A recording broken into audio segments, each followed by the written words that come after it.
Those who read newspapers and watch television and listen to the radio are given no real sense of the scale of the bloodshed among ordinary Iraqis. If you ask somebody who is quite in the street, who's opposed to the war and doesn't like the idea, but you ask them, how many Iraqis do you think have been killed as a result of Blair's and Bush's invasion? They may say a few thousand, they may not know.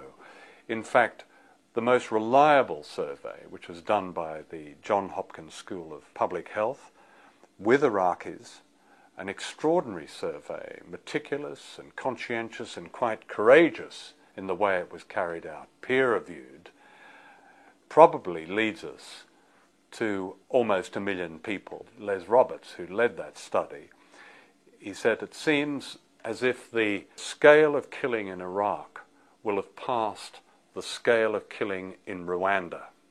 Statistically, the majority of terrorism is our terrorism. It is state terrorism. There's no question about that. And the greatest victims of terrorism are Muslims.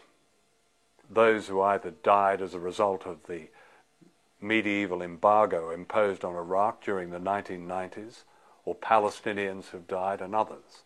So the whole understanding of terrorism is upside down. Now there is, as opposed to state terrorism, a kind of privatized terrorism. It's very tiny. It's run by organizations called Al-Qaeda. There was one study at the University of Chicago that found that of this privatized terrorism, in the last 30-odd years, something like 20-odd thousand people had died. A very tiny figure compared to the millions who have died as a result of state terrorism. I don't think there is a war on terror. I think that's a propaganda notion.